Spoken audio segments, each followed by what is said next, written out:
and welcome. This is Brandy Rosesmith, I'm the Finn Library, and today it's reading time. Hello everyone. Hello Nimby. Hello Rahel. Hello Extum. Hello Howdy if you're still around. I know you guys messaged a while ago. Hello Maxwell. Welcome. As you can see by our spreadsheet, we have a small update to do. Not as big as my last few weeks, I'll admit. Not as much reading has happened this week. I've got 2 things to add.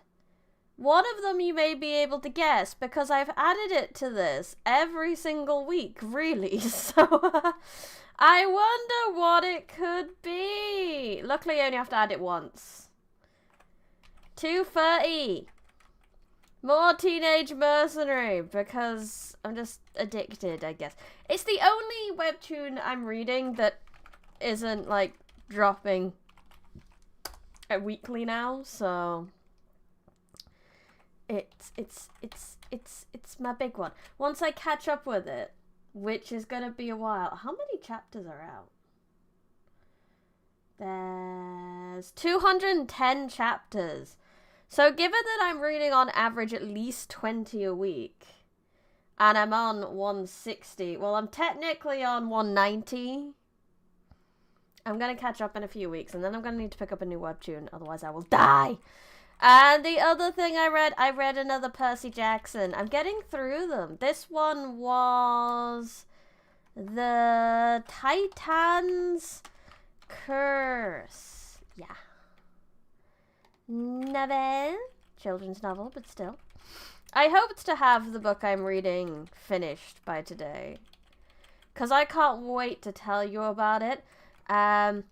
It's from, I borrowed it from the library. You can borrow audiobooks from the library in the UK. I don't know about other countries, obviously. You'd have to look it up yourselves. But, I had to go to the library and get my library card sorted, and then I used that to log in, and now I can borrow ebooks and audiobooks. Percy Jackson and the really awkward trip to Harrods. That would be awkward. I don't think he's been to the UK yet. He only goes to, like, around America. I don't think he's been outside of America yet. That's the only thing with the Percy Jacksons. Very, very American. Very American. Well, very Greek, but also American. But that's all I have this week. So we're on 31. So let's update the thing. Books Until Freedom. That's 976.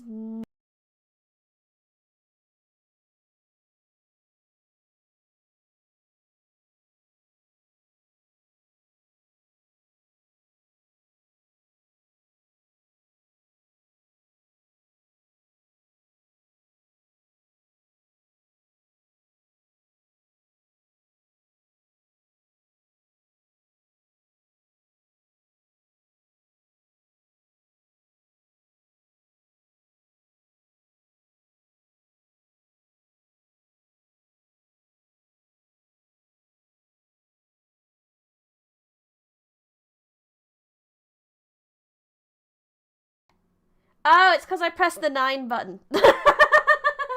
I forgot I have a hotkey to mute myself when I press the 9 on my number pad. Because obviously I would never use that in real life. Why would anyone use... If I was going to use the 9 button, why didn't I just use my, like, normal keyboard 9? That's obviously what I would always use, and that's never going to be an issue. But yeah, maybe Macy's. I don't particularly know. It would have to be, like, the status symbol shop kind of thing. It's the shop you buy from. The poor people go there to look at stuff, almost like a tourist attraction. And the rich people go there as a status symbol. That is what Harrods is. But that is spreadsheet done. It is time. We're 40% of the way through this book, and we're on part 5. So we've probably got another 5 parts, at least, of this to go through. I'm tired today, for the record. I know I'm always tired. I'm always tired, but, like, I'm extra tired. Luckily, it's just a reading stream, so it's all good. Let's go! Part 4! How many parts are there? How many parts? Part 4, part 5, part 6. There's 6 parts, so we're most of the way through. Most of the way through. It's called being in your 30s. No, it's because I had a big weekend. I had a big old weekend. I went to Manchester. Manchester's big. Manchester's a big old city. Like, probably only, like, it's only really second to London, really. Well, I know there's probably bigger cities, but you know, in my life, in my experience of the cities of the UK, it is like the second biggest city I have been to, and big cities are difficult. There's so many people and so much stuff going on. And oh my god, I went to this art shop, and I didn't know it was gonna be a big shop. Because I've seen it before. When I've been there before, I saw it. It looked like a knick-knack shop. And then it was like, oh, all the art supplies are downstairs. And it was massive. There was so much art stuff. I was looking for yarn, obviously, because crochet. But there was everything you could ever want to make things. And then it had another floor. It had 2 floors. Massive floors of art things. And it was so good. I was so excited. I didn't need any of this art stuff. And I didn't have the specific yarn I wanted. But did I have so much fun looking at all the art stuff? Yes, I did. It was so good. I don't know if anyone else has, like, when you get, like, the back to school stuff coming into the shops and it's all the stationery, I'm just like, stationery. Very exciting. That's how exciting I am. But it's fine. We looked at other nerdy stuff. I got my fiance bought me things for my birthday that I wanted, but I'm not allowed to touch them now until my birthday, which is like a month away. I wish I get excited over stationery. Just the life is about the little things. If you can't, you need to get excited over the little things in life. Like food. I like that I get excited about food a lot. Food is a great thing to get excited about. And you have a little treat and it's just great. And stationery. You should always get excited for stationery. There's nothing better than a lovely pen or a new notebook. Anyway, yeah, I'm getting distracted. Apologies. Part 4! Y'all out here getting food? Yeah, I had... Sorry, I'm getting distracted again. One of the places in Manchester, there's a Korean market. A Korean supermarket. And we got some gochujang. And we put it in some spag bowl today. So it was a bit spicy. And it was lovely. Highly recommend.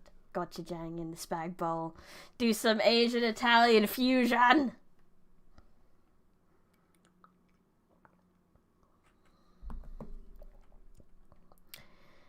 Chapter 16. Korean market. Finally the British are getting edible food. We have some like actual, no, we have other countries bringing us spices. Rather than us trying to take them. No, I don't want to make those jokes. Anyway, chapter 16. Narrative continued by the doctor. How the ship was abandoned. Oh, I see. So we're like swapping perspectives to the doctor now. It was about 1:30, 3 bells in the sea phase, that the 2 boats went ashore from the Hispaniola. The captain, the squire, and I were talking matters over in the cabin. Had there been a breath of wind, we should have fallen on the 6 mutineers who were left aboard with us, slipped our cable and away to sea. But the wind was wanting, and to complete our helplessness, down came Hunter with the news that Jim Hawkins had slipped into a boat and was gone ashore with the rest. It never occurred to us to doubt Jim Hawkins, but we were alarmed for his safety. The men, in the temper they were in, it seemed an even chance if we should see the lad again. We ran on deck. The pitch was bubbling in the seams. The nasty stench of the place turned me sick. If ever a man smelt fever and dysentery, it was that abominable anchorage. The 6 scoundrels were sitting grumbling under a sail in the forecastle ashore. We could see the gigs made fast, and a man sitting in each, hard by where the river runs in. One of them was whistling Lillibullero. Waiting was a strain, and it was decided that Hunter and I should go ashore with the jolly boat in quest of information. The gigs had learned their right, but Hunter and I pulled straight in the direction of the stockade upon the chart. The 2 who were left guarding their boats seemed in a bustle at our appearance. Lillibullero stopped off, and I could see the pair discussing what they ought to do. They had gone and told Silver all might. Had they gone and told Silver, all might have turned out differently, but they had their orders, I suppose, and decided to sit quietly where they were and hark back again to Lillibullero. There was a slight bend in the coast, and I steered us so as to put it between us. Even before we landed, we thus lost sight of the gigs. I jumped out and came as near runnings as I durst, with a big silk handkerchief under my hat for coolness' sake, and a pair of pistols ready primed for safety. I had gone 100 yards when I reached the stockade. This was how it was. A spring-clear water rose almost at the top of a knoll. When the knoll was enclosing the spring, they had clapped a stout log-house fit to hold 200 of people on a pinch, and loopholed for musketry on either side. All round this they had cleared a wide space, and then the things was complete by a paling 6 feet high, without door or opening, too strong to pull down without time and labour, and too open to shelter the besiegers. The people in the log-house had them in either way. They stood quiet in shelter, and shot the others like partridges. All they wanted was a good watch and food, for short of a complete surprise, they might have held the place against a regiment. What particularly took my fancy was that I just realised that the Twitch is wrong. It says we're still playing 999, which we're not, so let me just change that real quick. Reading treasures lent. Sorry, anyone on Twitch who came looking for 999. That'll be next week. We'll be finishing that. All they wanted to do against a regiment. A regiment! I mean, this is also about people dying and on or near a boat. So it is a little bit. And there's treasure involved. And there's guns. We had a gun last time. What particularly took my fancy was the spring, for though we had a good enough place of it in the cabin of the Hispaniola, with plenty of arms and ammunition, and things to eat and excellent wines, there had been one thing overlooked. We had no water. I was thinking this over when there came ringing over the island the cry of a man at the point of death. I was not new to violent death. I have served in His Royal Highnesses the Duke of Cumberland, and got a wound myself at Fontenoy.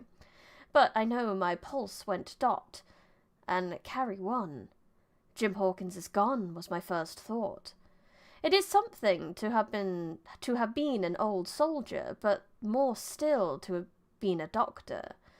There is no time to dilly-dally in our work, and so I made up my mind instantly, and with no time lost returned to the shore and jumped on board the jolly boat. By good fortune Hunter pulled a good oar. We made the water fly, and the boat was soon alongside, I aboard the schooner. I found them all shaken, as was natural. The squire was sitting down, as white as a sheet, thinking of the harm he had led us to, the good soul, and one of the 6 forecastle hands was little better. "There's a man," says Captain Scollett, nodding towards him, new to this work. "He came nigh hand fainting, doctor, when he heard the cry. Another torch of the rudder, and the man would join us." I told my plan to the captain, and between us we settled on the details of its accomplishment. We put old Redruth in the gallery between the cabin and the forecastle, with 3 or 4 loaded muskets and a mattress for protection.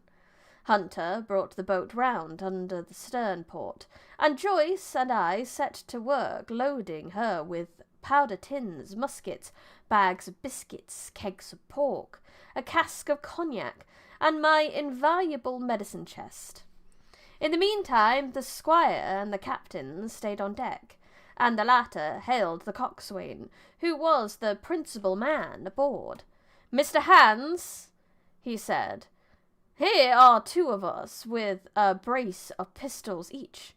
If any one of you 6 make a signal of any description, that man's dead."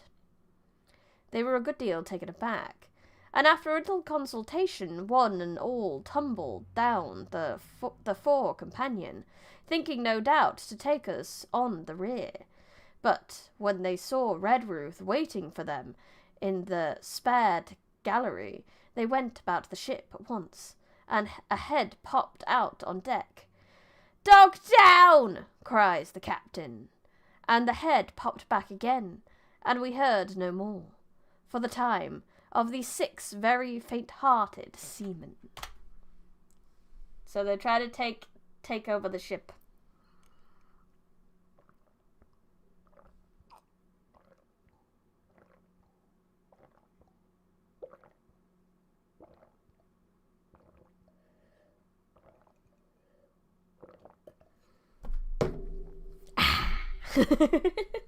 Downed tea.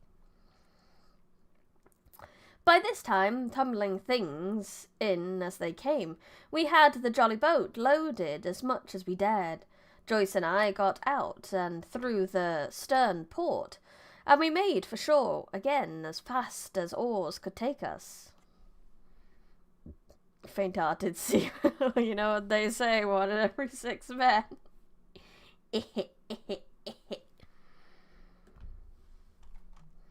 This second trip fairly aroused the watchers along shore. Lily Bolero was dropped again, and just before we lost sight of them, behind the little port to shore and disappeared.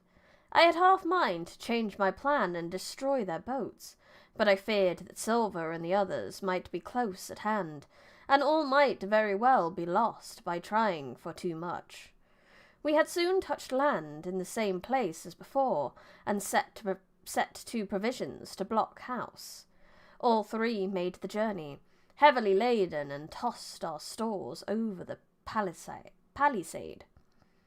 They then, leaving Joyce to guard them, 1 man, to be sure, but with half a dozen muskets, Hunter and I returned to the jolly boat and loaded ourselves once more. So we proceeded without pausing to take breath till the whole cargo was bestowed. Then the 2 servants took up their positions in the blockhouse, and I, with all my power, sculled back to the Hispaniola. Wait, so he's unloading the whole boat onto the island, so if they try to go to the boat, it won't have any supplies, so they won't be able to make it back. Interesting. That we should have risked a second boat load seemed more daring than it really was. They had the advantage of numbers, of course, but we had the advantage of arms. Not one of the men ashore had a musket, and before they could get within range for pistol shooting, we flattered ourselves we should be able to give a good account of 6 at least. The squire was waiting for me at the stern window, all his faintness gone from him. He caught the painter and made it fast, and we fell into loading the boat for our very lives. Pork, powder, and biscuit was the cargo, with only a musket and a cutlass apiece for the squire and me, and Redruth and the captain. The rest of the arms and powder we dropped overboard in 2 fathoms and a half of water, so we could see the bright steel shining far below us in the sun on the clean sandy bottom. By this time the tide was beginning to ebb, and the ship was swinging round to her anchor. Voices were heard faintly hallooing in the direction of the 2 gigs, and though this reassured us for Joyce and Hunter, who were well to the eastward, it warned our party to be off. Redruth retreated from his place in the gallery and dropped into the boat, which we then brought round to the ship's counter to be handier for Captain Smollett. "Now, men," said he, "do you hear me?" There is no answer from the forecastle. "It's to you, Abraham Gray. It's to you I'm speaking." Still no reply. "Gray," resumed Mr. Smollett, a little louder, "I am leaving this ship, and I order you to follow your captain. I know you are a good man at bottom, and I dare say not one of the lot of you's as bad as he makes out. I have my watch here in my hand. I give you 30 seconds to join me." There was a pause. "Come, my fine fellow," continued the captain. "Don't hang so long in stays. I'm risking my life and the lives of these good gentlemen every second." There was a sudden scuffle, a sound of blows, and out burst Abraham Gray with a knife cut on the side of the cheek, and came running to the captain like a dog to the whistle. "I'm with you, sir," said he, and the next moment he and the captain had dropped aboard of us, and we had shoved off and given way. We were clear out of the ship, but not yet ashore in our stockade. Narrative continued by the Doctor. The Jolly Boat's Last Trip. Chapter 17. This 5th trip was quite different from any of the others. In the first place, the little gallipot of a boat that we were in was gravely overloaded. 5 grown men, and three of them, Trelawney, Redruth, and the captain, over 6 feet high, was already more than she was meant to carry. And to that, the powder, pork, and bread bags. The gunwale was limping astern. Several times we shipped a little water, and my breeches and the tails of my coat were all soaking wet before we had gone 100 yards. The captain made us trim the boat, and we got her to lie a little more evenly. All the same, we were afraid to breathe. In the second place, the ebb was now making a strong rippling current, running westward through the basin, and then southward and seaward down the straits, by which we had entered in the morning. Even the ripples were a danger to our overloaded craft, but the worst of it was that we were swept out of our true course and away from our proper landing place, behind the point. If we let the currents have its way, we should come ashore beside the gigs, where the pirates might appear at any moment. "I cannot keep her head for the stockade, sir," said I to the captain. I was steering while he and Redruth, 2 fresh men, were at the oars. "The tide keeps washing her down. Could you pull a little stronger?" "Oh no, the boat is too heavy. Quick, get rid of the food." "But not the biscuit." The biscuits are too important. How are they supposed to have their tea without their biscuits? They're not savages.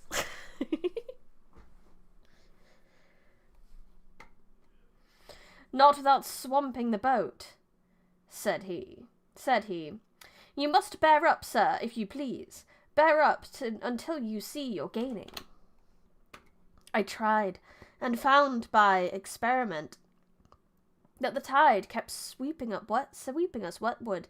Tide kept sweeping us westward until I had laid her head due east, or just about right angles to the way we ought to go. We'll never get ashore at this rate, said I.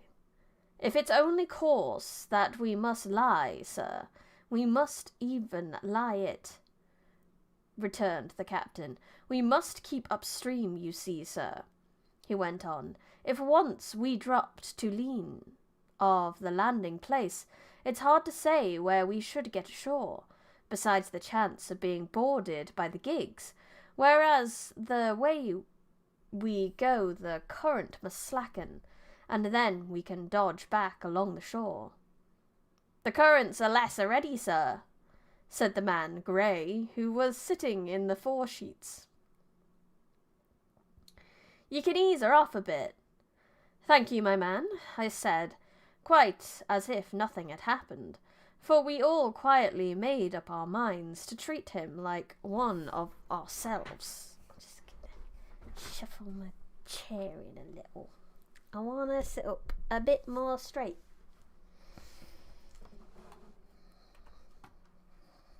Shuffled.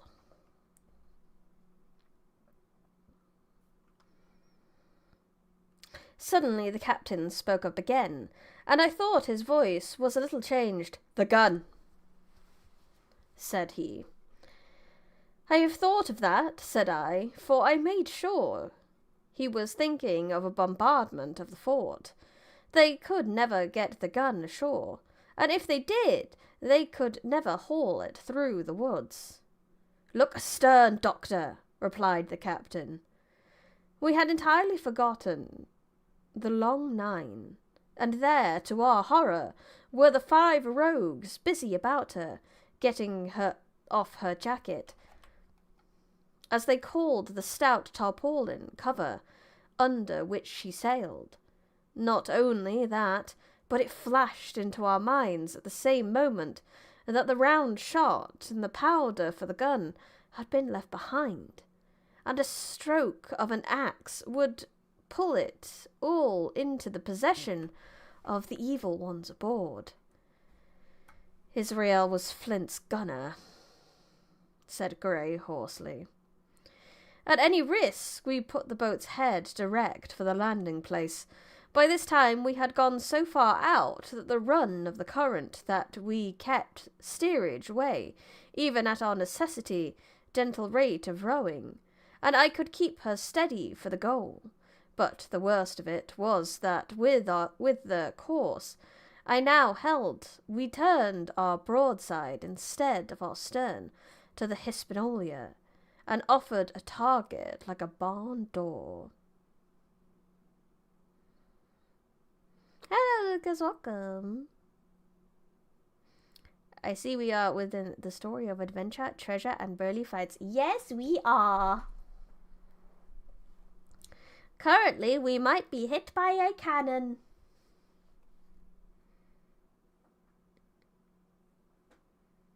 Dodging Outlaw Star again. I haven't seen that one. Is it good? Is Outlaw Star good?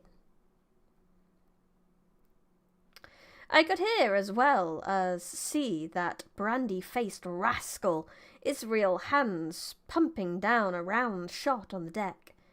Who's the best shot? Asked the captain. Mr. Trelawney, out and away, said I. Mr. Trelawney, will you please pick me off one of these men? Sir, hands if possible, said the captain. Trelawney was as cool as steel. He took the priming of his gun. Now, cried the captain, easy with that gun, sir, or you'll swamp the boat. All hands stay by to trim her when he aims. The squire raised his gun. The rowing ceased, and we leaned over to the other side to keep the balance. Best angry purchase online I'd ever done. 3 DVDs of The Good Life. Nice! and all was so nicely contrived that we did not ship a drop. They had the gun, by this time slewed upon the swivel, and Hans, who was at the muzzle of the ramper, was in consequence the most exposed. However, we had no luck, for just as Trelawney fired down, he stooped, the ball whistled over him, and it was one of the other 4 who fell. The cry he gave was echoed not only by his companions on board, but by the great number of voices from ashore, and looking in that direction, I saw the other pirates trooping out from among the trees and tumbling into their places in the boats. "Here come the gigs, sir," said I. "Give way, then," cried the captain. "We mustn't mind if we swamp her now. If we can't get ashore, all's up." Only one of the gigs is being manned, sir," I added, "the crew of the other most likely going round by shore to cut us off." "They'll have a hot run, sir," returned the captain. Jack ashore, you know. It's not them I mind, it's the round shot. Carpet bowls, my lady maid. Couldn't miss. Tell us, squire, when you see the match, and we'll hold water." Uh-oh. Cannon!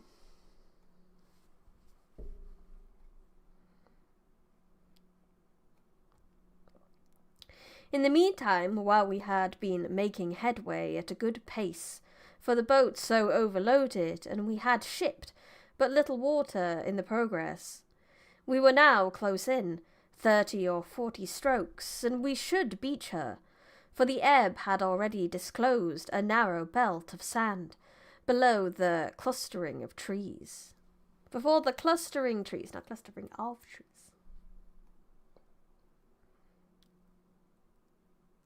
The gig was no longer to be feared.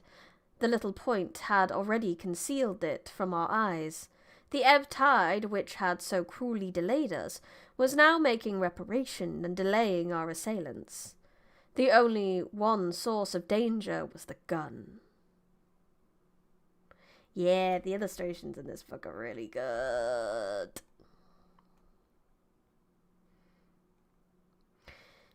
"If I durst," said the captain, "I'd stop and pick off another man. But it was plain that they meant nothing should delay their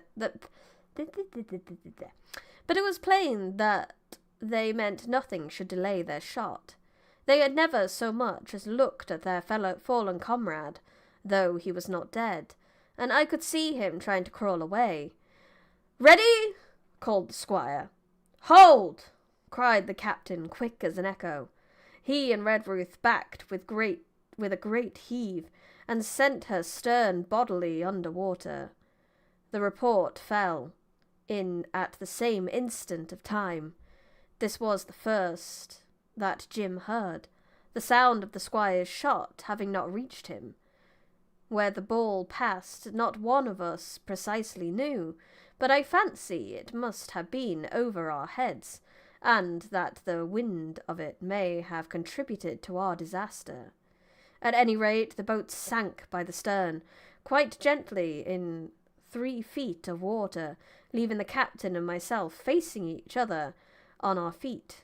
The other 3 took complete headers, and came up again drenched and bubbling. So far there was no great harm. No lives were lost, and we could wade ashore in safety. But there were all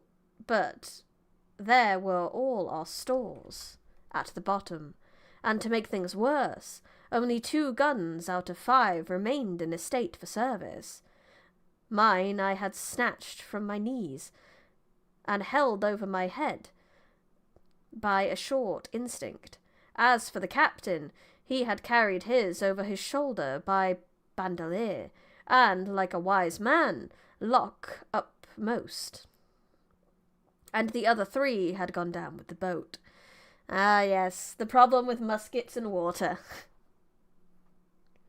But are the biscuits safe? You are asking the right questions, normal size phantom. I don't know.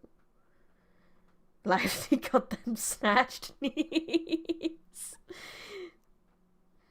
To add to our concern, we heard voices already drawing near us, in the woods along shore, and we had not only the danger of being cut off from the stockade in our half-crippled state, but the fear before us whether, if Hunter and Joyce were attacked by half a dozen, they would have the sense to conduct a stand firm.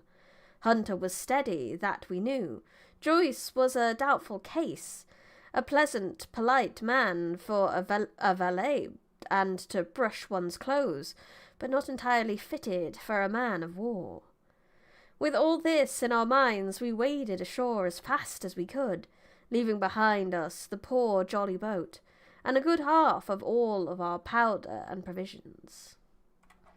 This is why spears are still relevant in the days of pirates. Yes! And swords and stuff, because water ain't gonna stop a sword.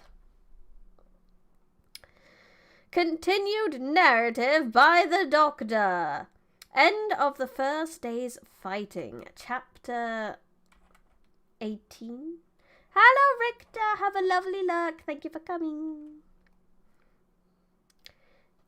So someone's sick. That's bad. Oh my god.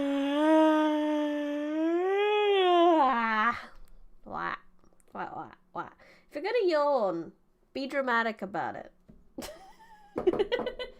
Like, that could have been a nice normal yawn. But where's the fun in that? Like I said, life's about the little things. Be dramatic about it. Oh, you'll have to go. Preparing for the day ahead. Very important. I hope you have a wonderful day, Lucas. Thank you so much for coming. Have a good one. We made our best speed across the strip of wood that now divided us from the stockade, and at every step we took the voices of the buccaneers. At every step we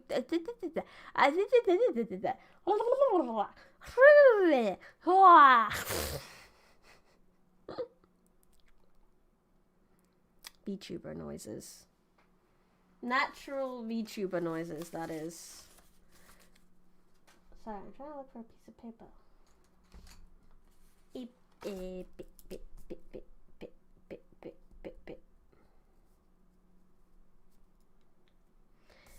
Nana, Lucas!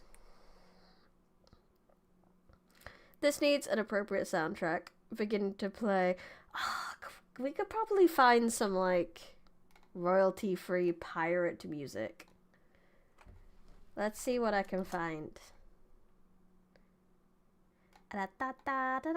Royalty-free pirate music.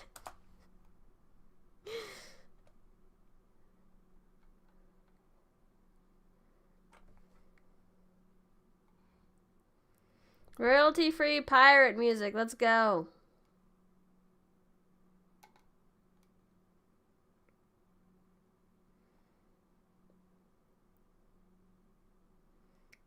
Is this first one from Ass Creed?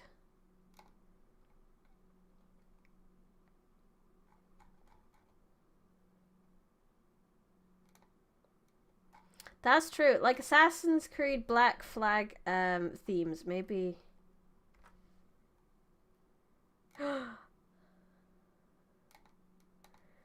I found one. Okay, I found one. Let me get it on for you guys. That's the reading music, so it's true. No, not that.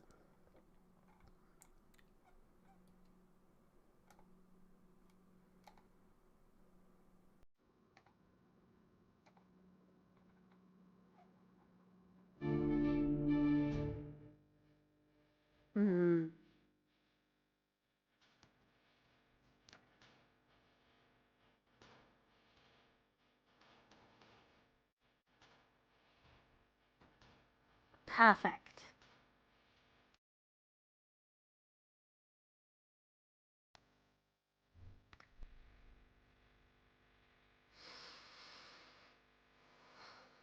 Where was I even up to? I think we made our best speed across the strip of wood that now divided us from the stockade, and at every step we took the voices of the buccaneers rang nearer. For the scurvy taking hold already. Soon we could hear their footfalls as they ran, the cracking of the branches as they breasted across a bit of thicket. I began to see we should have a brush of it in earnest, and looked to my priming. "Captain," said I, "Trelawney is the dead shot. Give him your gun. His own is useless." They exchanged guns, and Trelawney, silent and cool as he had been since the beginning of the bustle, hung a moment on his heel to see that all was fit for service. At the same time, observing Gray to be unarmed, I handed him my cutlass. It did all our hearts good to see him spit in his hands, knit his brows, and make the blade sing through the air. It was plain from every line of his body that our new hand was worth his salt. 40 paces farther we came to the edge of the wood, and saw the stockade in front of us.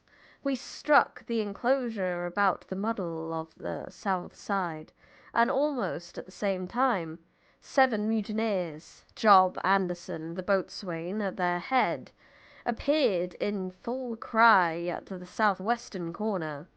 They paused as if taken aback, and before they recovered, not only the squire and I, but Hunter and Joyce from the blockhouse had time to fire.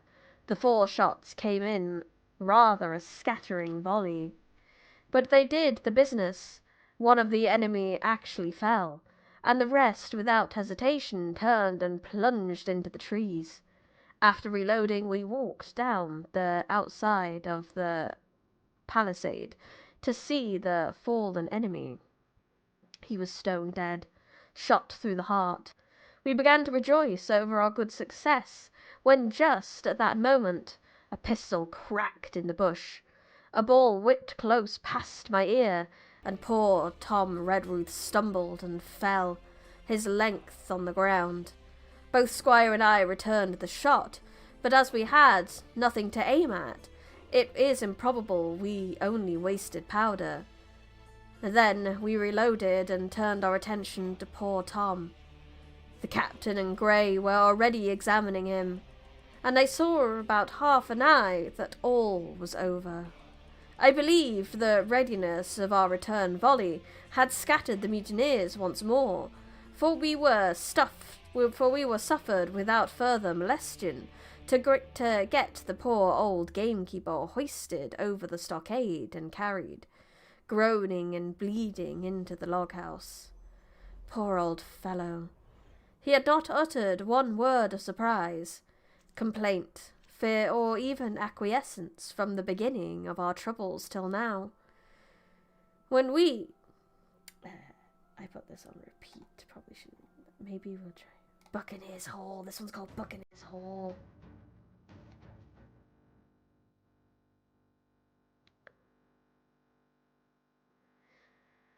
When we had laid him down in the log-house to die, he had lain like a Trojan behind his mattress. In the gallery he had followed every order silently, doggedly, and well. He was the oldest of our party by a score of years, and now, sullen, old, serviceable servant, it was he that was about to die. The squire dropped down beside him on his knees and kissed his hand, crying like a child. Be I going, doctor?" he asked. "Tom, my man," said I, "you're going home." "I wish I had a lick at them with the gun first," he replied. "Tom," said the squire, "say you forgive me, won't you?" "Would that be respectful, like, from me to you, squire?" was the answer. "Howsoever, so be it. Amen." After a while of silence, he said he thought somebody might read a prayer. It's the custom, sir, he added apologetically. Not long after, without another word, he passed away. In the meantime, the captain, whom I observed to be wonderfully... Trelawney's a dingus, but apparently a good shot, so at least he's good at something. In the meantime, the captain, whom I observed to be wonderfully swollen about the chest and pockets, had turned out a great many various stores. The British colours, a Bible, a coil of stoutish rope, pen, ink, the logbook, and pounds of tobacco. He had found a longish fir tree lying fell and trimmed in the enclosure with the help of Hunter. He had set it up at the corner of the log-house, where the trunks crossed and made an angle. Then climbing on the roof, he had, with his own hand, bent the run up the colours.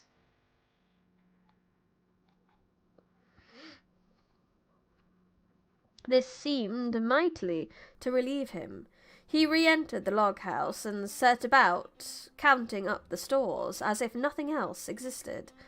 But he had an eye on Tom's passage for all that, and as soon as all was over, came forward with another flag, and reverently spread it on the body. "Don't you take on, sir," he said, shaking the squire's hand. "All's well with him. No fear for a hand that's been shot down in his duty to captain and owner. It mayn't be good divinity, but it's a fact. Howdy, howdy, welcome." Then he pulled me aside. "Dr. Livesey," he said, "in how many weeks do you and Squire expect the consort?" I told him it was a question of weeks. It was not a question of weeks, but of months. That if we were not back by the end of August, Blandley was to send to find us, but neither sooner nor later. "You can calculate for yourself," I said. "Well, yes," returned the captain, scratching his head, "and making a large allowance, sir, for all the gifts of Providence, I should say we were pretty close hauled." "How do you mean?" I asked. "It's a pity, sir. We lost that second load, that's what I mean," replied the captain. "As for powder and shot will do, but the rations are short, very short.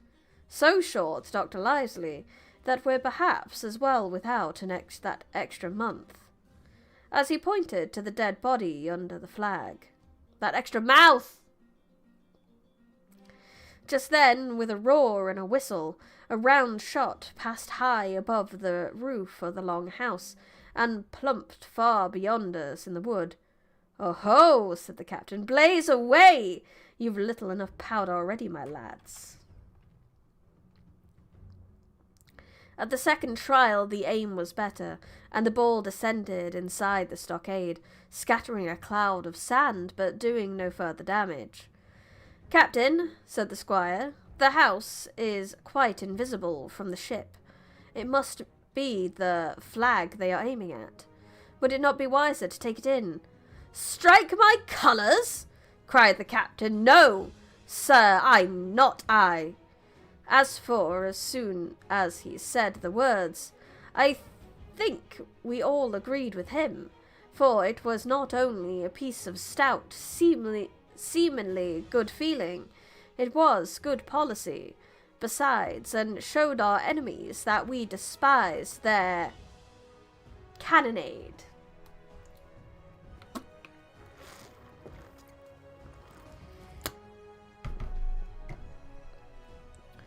All through the evening they kept thundering away. Ball after ball flew over and fell short, or kicked up the sand in the enclosure.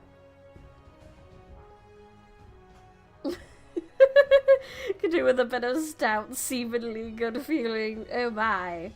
Oh my.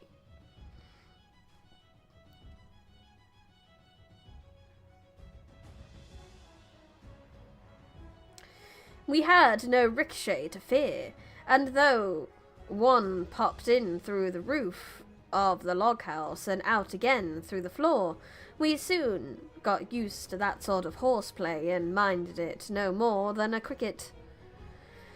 There is one good thing about all this, observed the captain. The wood in front of us is likely clear. The ebb has made a good while. Our stores should be uncovered. Volunteers go and bring in pork. Gray and Hunter were the first to come forward. Well armed, they stole out of the stockade, but it proved a useless mission.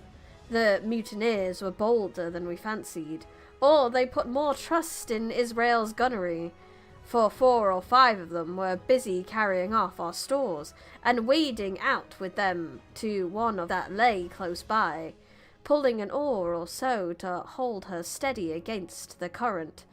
Silver was in the stern sheets in command, and every man of them was now provided with a musket from some secret magazine of their own. "Hello, Blauchips, welcome." The captain sat down to his log, and here is the beginning of the entry. Alexander Smollett, master; David Lively, ship's doctor; Abraham Gray, carpenter, mate; John Trelawney, owner; John Hunter and Richard Joyce, owner's servants, landsmen, being all that is left faithful of the ship's company, with stores for 10 days at short rations, came ashore this day and flew British colours on the log house in Treasure Island. Thomas Redruth, owner's servant, landsman, shot by the mutineers. James Hawkins, cabin boy. And at the same time I was wondering over poor Jim Hawkins's fate. "They're stealing the pork! Protect the biscuits!" No, they stole the biscuits. Sad times. A hail on the land side. "Somebody is hailing us," said Hunter, who was on guard. "Doctor, Squire, Captain! Doctor, Squire, Captain, hello! Hunter, is that you?" came the cries. Is it Jimmy?" I ran to the door in no time to see Jim Hawkins, safe and sound, come climbing over the stockade. I'll leave that up a minute just so we can admire it. Hello! Hello! Resumed narrative by Jim Hawkins. The garrison in the stockade. Chapter 19? 19. I'm getting my Roman numerals better after reading these classics. I'm understanding them better more. As soon as Ben Gunn saw the colours, he came to a halt, stopped me by an arm and sat down. "Now," said he, "there's your friends, sure enough." "Far more likely it's the mutineers," I answered. "That!" he cried. "Why, in a place like this, where nobody puts in but gentlemen of fortune, silver would fly the Jolly Roger. You don't make no doubt of that. No, that's your friends. There's been to blows, and I reckon your friends has had the best of it. And there they are, sure, in the old stockade, and as many years and years ago by Flint. He was the man to have a headpiece, was Flint, Baron Rum. His match were never seen. He were afraid of none, not he, only Silver. Silver was that genteel." "Well," said I, "that may be so, and so be it. All the more reason that I should hurry on and join my friends." "Nay, mate," returned Ben, "not you. You're a good boy. Or I'm mistook, and you're only a boy, not old. Now, Ben Gunn is a fly. Rum wouldn't bring me there. Where you're going, not Rum wouldn't, till I see you born gentleman and gets it on his word of honour. And you won't forget me words, a precious sight. That's what you'll say. A precious sight more confidence. And then nips him. Not rum, but maybe cheese. And he pinched me the third time with the same air of cleverness. And when Ben Gunn is wanted, you know where to find him, Jim.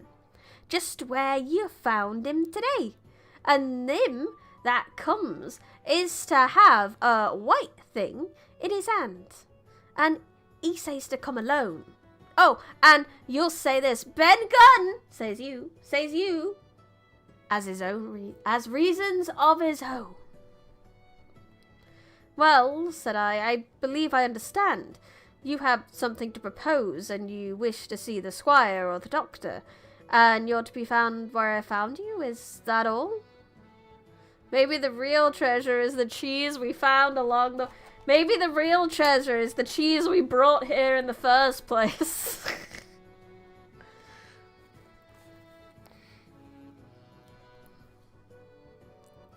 And when, says you, he added, why, from about noon observation to about 6 bells.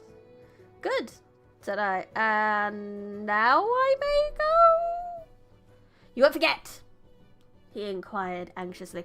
Precious sight, and reasons of his own, says you. Reasons of his own, that's the mainstay, as between man and man. Well then, still holding me, I reckon you could go, Jim.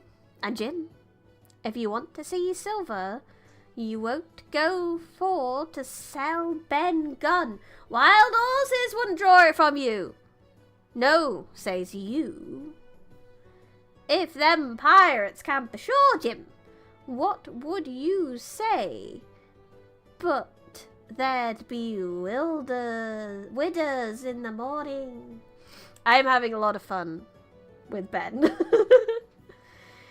Here he was interrupted by a loud report, and a cannonball came tearing through the trees, and pitched in the sand, not 100 yards from where we two were talking. The next moment each of us had taken to his heels in a different direction.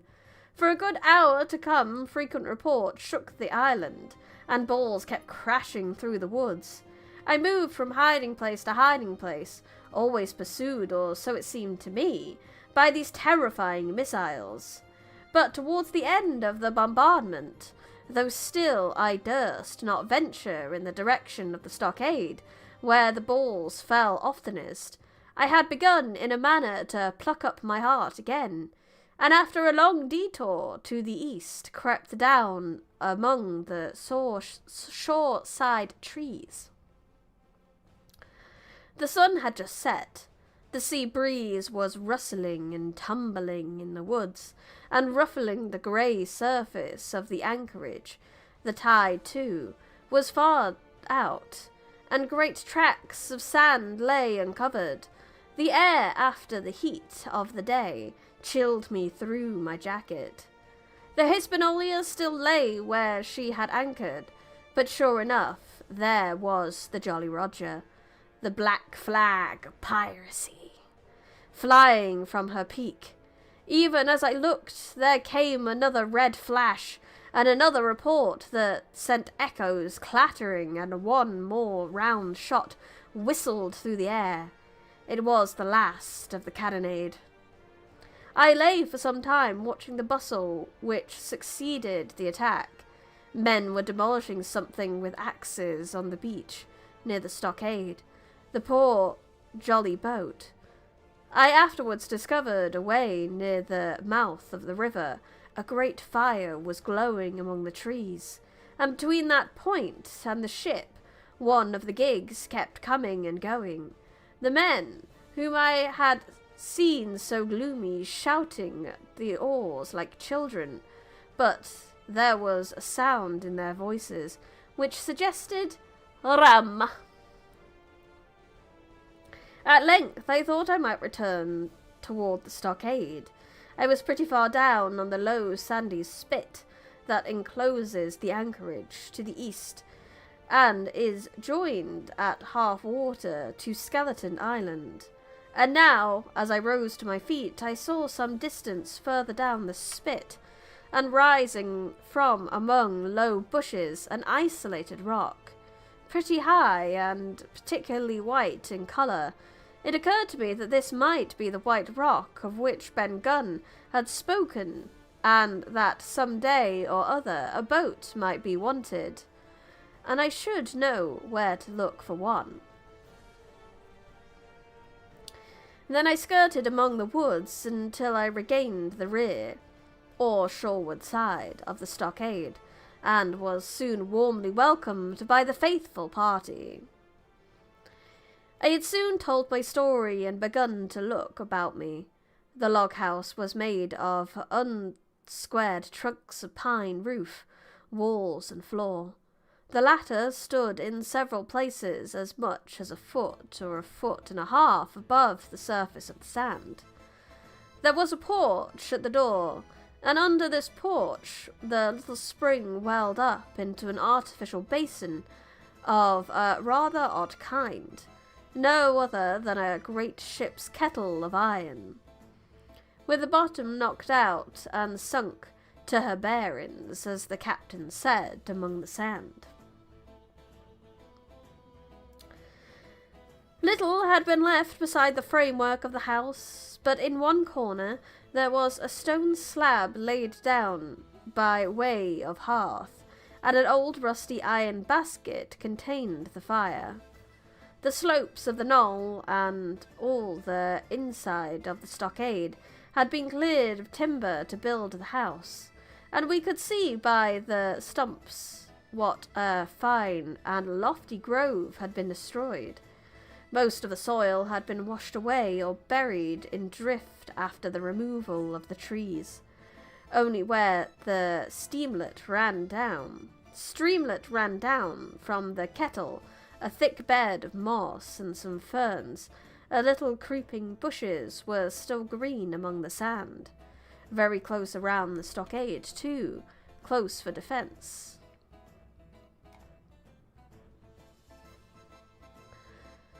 They said.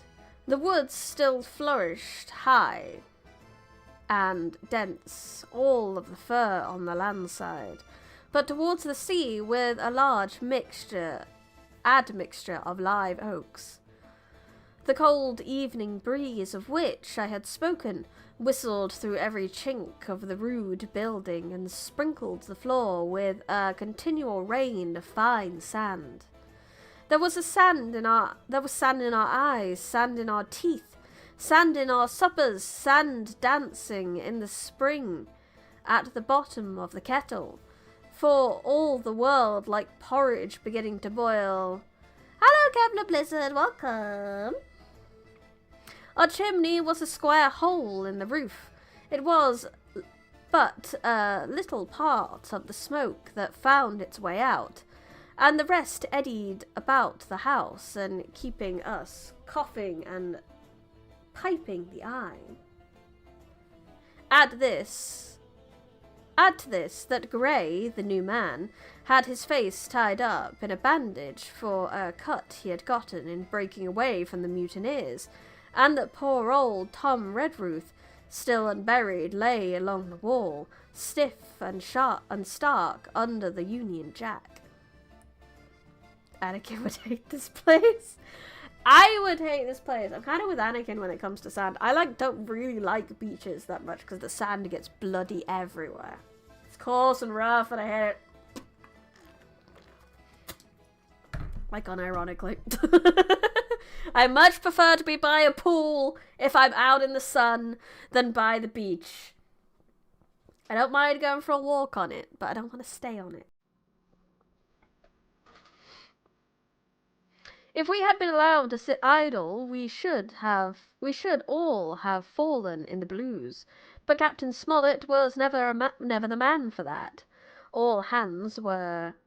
I'll have this in the background, so I probably wouldn't interact much. No worries! You don't have to be sorry for that. Lurking is valid. It's a valid way to enjoy streams, especially reading streams. This is a reading stream.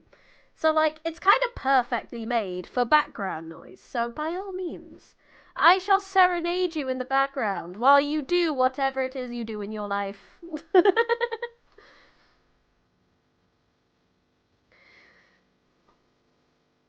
I didn't know you had the sun in Britain. I meant when we're on holiday. We don't really get enough sun to do that here, that's for sure.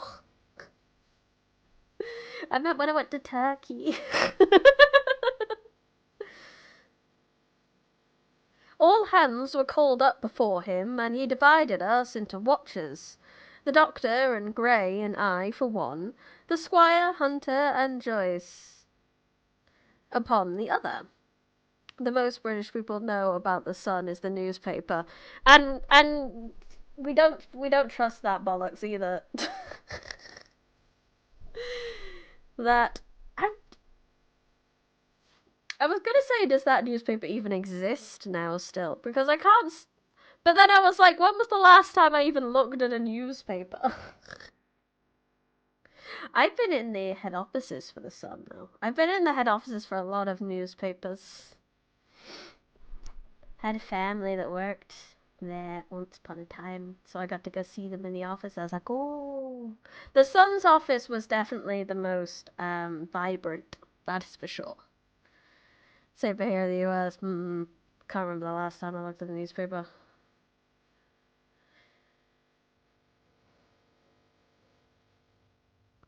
The doctor and Gray and I for one, and the for the other.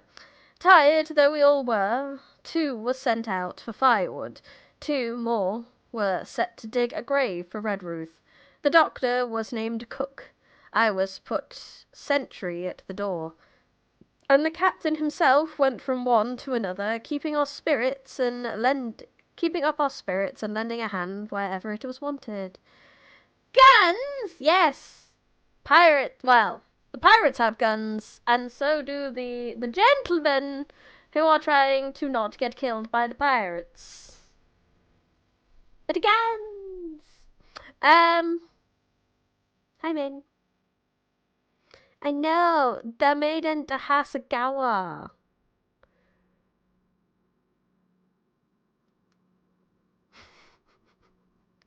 You can't redact your patriotism. You're real! Oh my god, the real man. Holy shit. Yar! Indubitably. I'm actually very happy we haven't had much of the actual pirates in this. So throat is surviving better today. YouTube nerfed it, bro. From time to time, the doctor came to the door for a little air, and to rest his eyes, which were almost smoked out of his head, and whenever he did so, he had a word for me. That man's Smollett. Yeah, my vocal cords are... Honestly, the last few weeks, after like, this on a Sunday, then 2 streams... This, like, then my stream on Monday, and then Mysterious Cat Girl on Monday, and then I do audiobook recording on Monday as well. My voice is destroyed by Tuesday. Gotta get Brady playing a horror game. It's okay, I have plans. Fuck you, I'm not playing a horror game. You cannot trick me into playing a horror game. I hate horror games, I'm bad. I will play them sometime, like for one time a year at Halloween, I will play a horror-ish game. But I hate horror games, I can't. I am too. Yes. I'm making an audiobook for a author called PD Ball. It is for his book They Call Me Princess Case. I highly recommend picking it up. Obviously, there will be an audiobook coming soon, but we're getting there with it. I'll make a horror game about you and your lore if you want. I still won't play it. Coward! I am a coward! Proud coward! I will not put myself into horrible situations for your entertainment. Ha! Which is probably doesn't make me a very good streamer, really, but who cares? This is fine.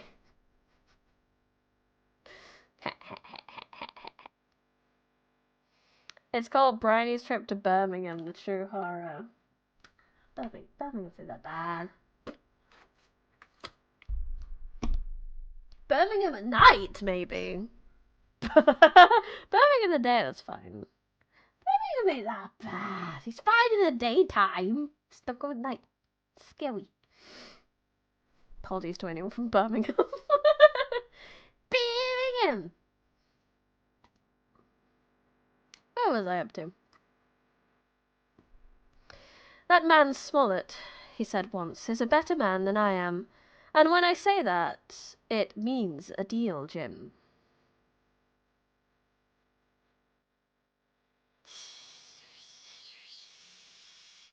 Just like Philly. Another time he came and was silent for a while. Then he put his head on one side and looked at me. "Is this Ben Gunn a man?" he asked. "I don't know, sir," said I. "I'm not very sure whether he's sane." "If there's any doubt about the matter, he is," returned the doctor. "A man who has been 3 years biting his nails on a deserted island, Jim. Can't expect to appear as sane as you or me. It doesn't lie in human nature. It was cheese you said he had a fancy for."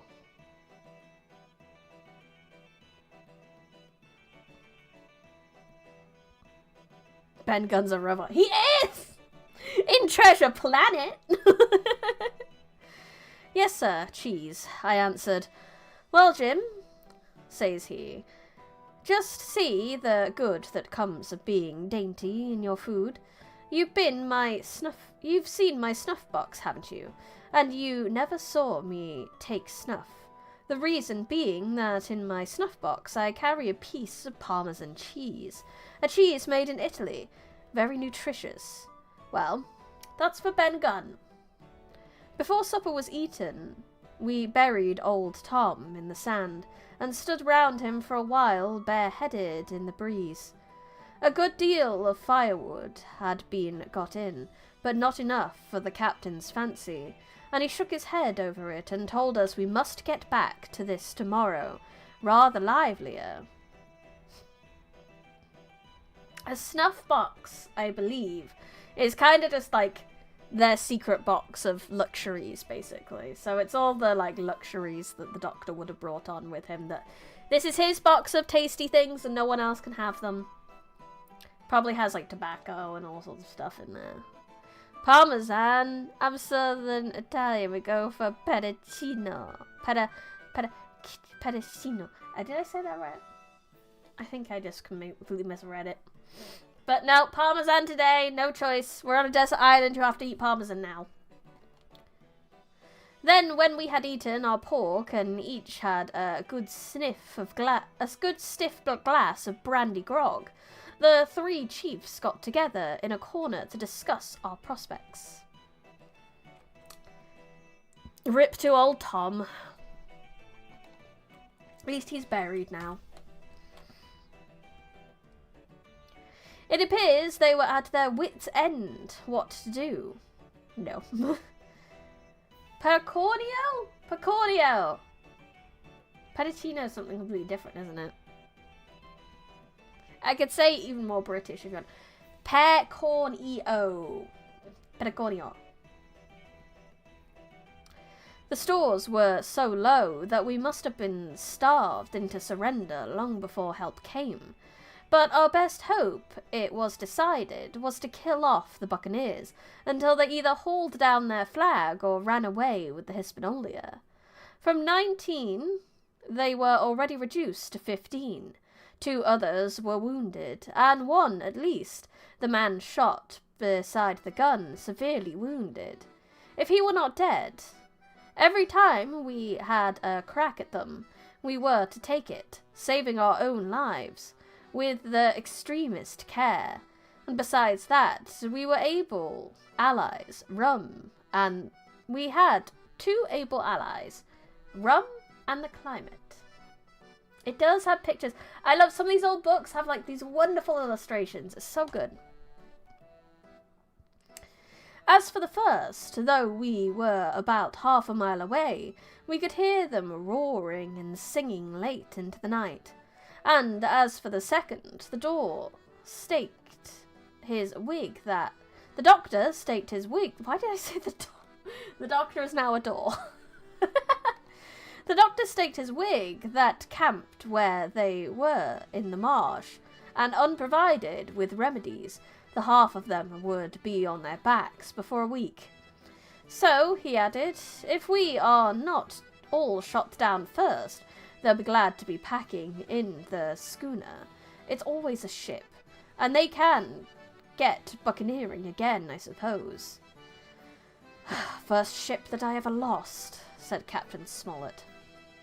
I was dead tired, as you may fancy, and when I got to sleep, which was not till after a great deal of tossing, I slept like a log of wood. The rest had been up and already breakfasted and increased the pile of firewood by about half as much when I was wakened by a bustle and the sound of voices. Flag of truce, I heard someone say, and then immediately after, with a cry of surprise, Silver himself! And at that I jumped up, rubbing my eyes, ran to a loophole in the wall. Oh lordy, here comes Silver!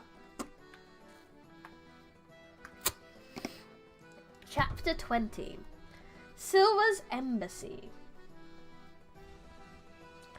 Sure enough, there were two men just outside of the stockade, one of them waving a white cloth, and the other no less a person than Silver himself, standing placidly by.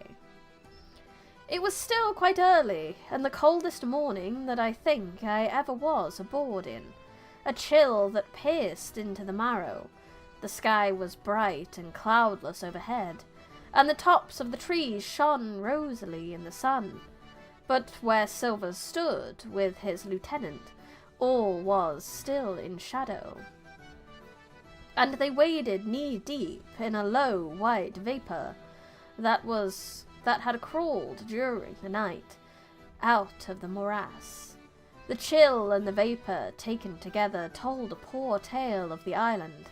It was plainly a damp, feverish, unhealthy spot. Keep indoors, men, said the captain. 10 to 1, this is a trick. Then he hailed to the buccaneer. Who goes there? Stand or we fire. Flag a truce, cried Silver. The captain was in the porch, keeping himself carefully out of the way of a treacherous shot, should any be intended. He turned and spoke to us. Doctors, watch out on the lookout. Dr. Livesley, take the north side. If you please, Jim, the east. Grey, west. The watch below. All hands to load muskets. Lively, men! And careful. And then he turned again to the mutineers. And what do you want with your flag of truce? He cried. This time it was the other man who replied. Captain Silver, sir, to come on board and make terms. He shouted. Captain Silver? I don't know him. Who's he? Cried the captain, and we could hear him adding to himself. Captain, is it? My heart and his promotion. Long John answered for himself. Me, sir! These poor lads have chosen me captain after your desertion, sir. Laying a particular emphasis on the word desertion. We're willing to submit if we can come to terms and no bones about it. All I ask is your word, Captain Smollett, to let me safe and sound out of this here stockade, and 1 minute to get out a shot before a gun is fired. My man, said Captain Smollett, I have not the slightest desire to talk to you. If you wish to talk to me, you can come, that's all. If there's any treachery, it'll be on your side, and the Lord help you. That's enough, Captain, shouted Long John cheerily. A word from you's enough. I know a gentleman, and you may lay it to that. We could see the man who carried the flag of truce attempting to hold Silver back, nor was it wonderful seeing how cavalier had been the captain's answer. But Silver laughed at him aloud, and slapped him on the back, as if the idea of alarm had been absurd. Then he advanced to the stockade, threw over his crutch, got a leg up, and with great vigour and skill succeeded in surmounting the fence, and dropping safely to the other side. I will confess that I was far too much taken up with what was going on to be of the slightest use as a sentry, indeed.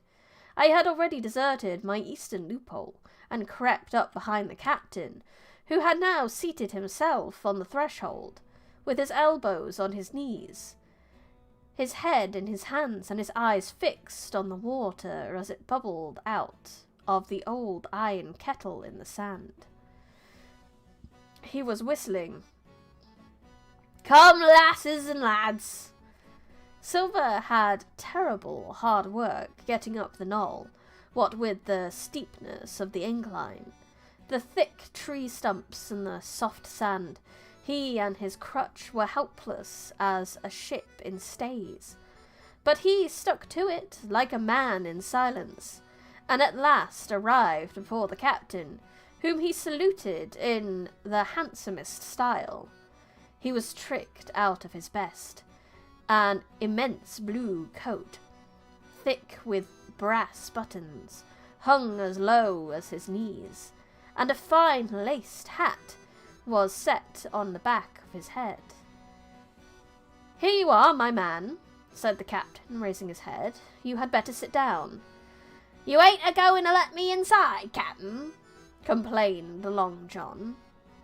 "They are not on the ship right now. They're all on the island right now. The main cast that we've been following are in a sort of a log house that they've made into a bit of a stockade, a bit of a fortress. And the rest of the pirates have pretty much free reign of the boat and the island other than this stockade, where they have taken most of the supplies. So the pirates are probably very much interested in all the supplies they have in the stockade.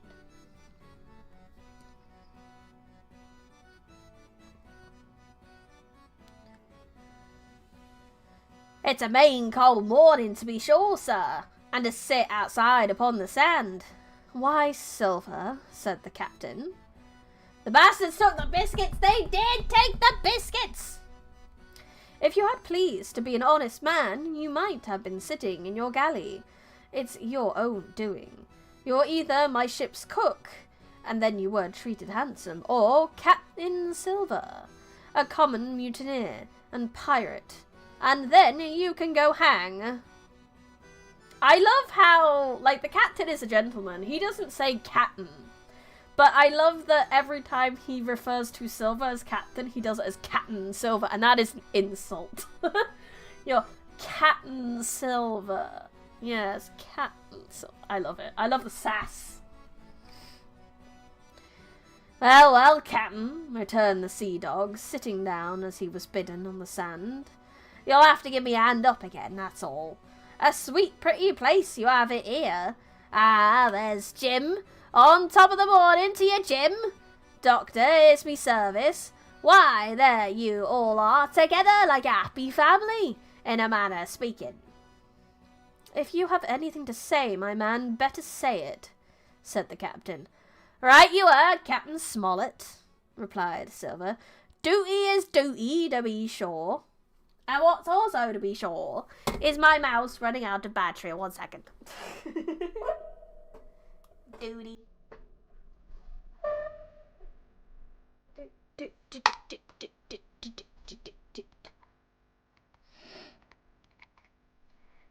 There we go. Duty is duty, to be sure. Well, now, you look here. And that was a good lay yours last night. I don't deny it was a good lay. Some of you pretty handy with a handspike end. And you'll not deny neither but what some of my people was shook. Maybe all was shook. Maybe I was shook myself. Maybe that's why I'm here for terms. But you mark me, Captain, it would do twice by thunder. We'll have to do sentry go and ease off a point or so on the rum. Maybe you think we were all the sheep in the wind's eye, but I'll tell you I was sober, and I was only dog-tired, and if I'd awoke a second sooner, I'd have caught you in the act, I would. He wasn't dead when I got round to him, not he. Yeah, that's totally what I sound like normally. Well, says Captain Smollett, as cool as can be, all that Silver said was a riddle to him, but you would never have guessed it from his tone. As for me, I began to have an inkling. Ben Gunn's last words came back to my mind. I began to suppose that he had paid the buccaneers a visit while they all lay drunk together round their fire, and I reckoned with glee that we had only 14 enemies to deal with. "Well, here it is," said Silver. "We want that treasure, and we'll have it. That's our point.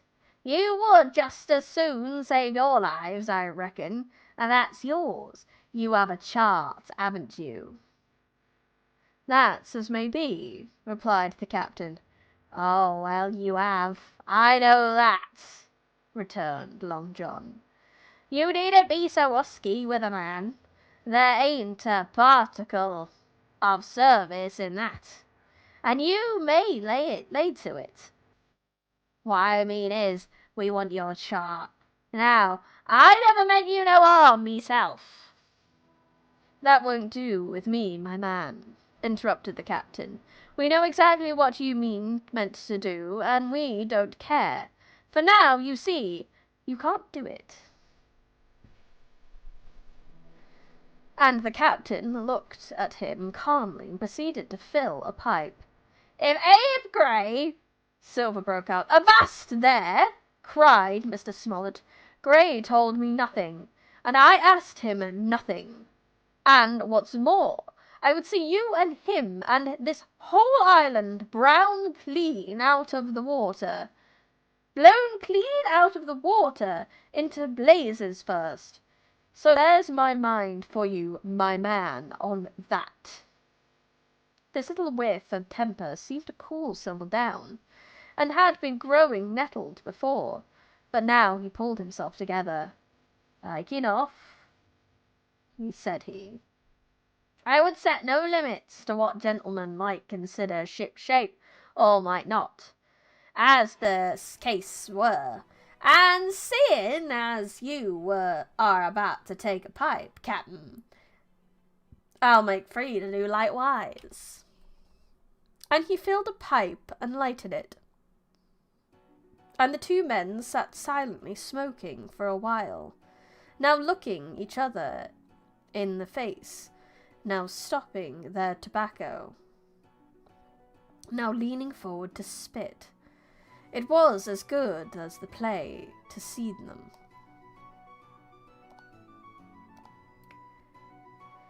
"Now," resumed Silver, "here it is. You give us the chart to get the treasure by, and drop shooting poor seamen and shoving off their heads while asleep. You do that, and we'll offer you a choice. Either you come aboard along of us, once the treasure's shipped, and then I'll give you my afdevy upon my word of honour to clap you somewhere safe ashore.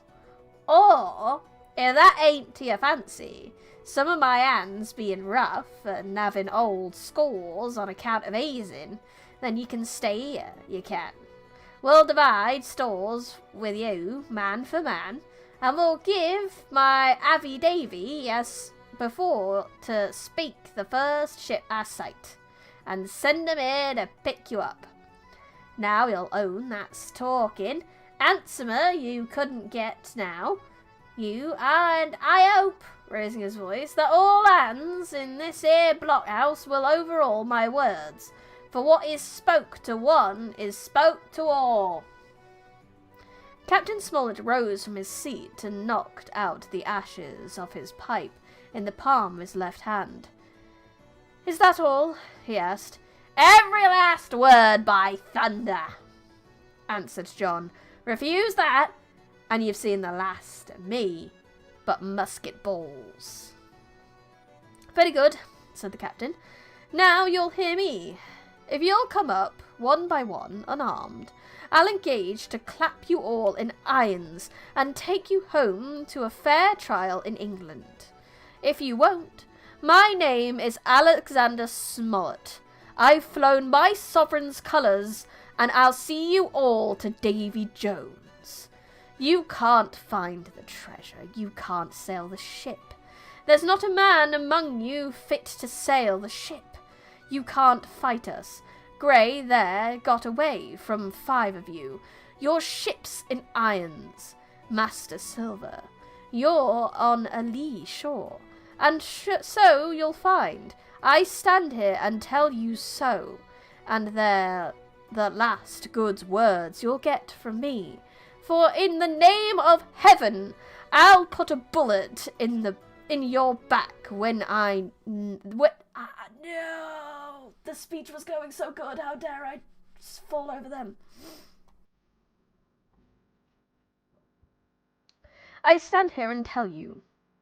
I'll put a bullet in your back when next I meet you. Tramp, my lad. Bundle out of this. Please, hand over hand, and double quick. Silver's face was a picture. His eyes started in his head with wrath. He shook the fire out of his pipe. Give me a hand up, he cried. How come you decided to read aloud this book? Because I haven't read it before. And Treasure Island is a classic, and I wanted to read some classics. If you're wondering why I decided to read books out loud in general on stream, because reading streams are fun. We all get to read together, we all get to expand our cultural knowledge. It's good stuff.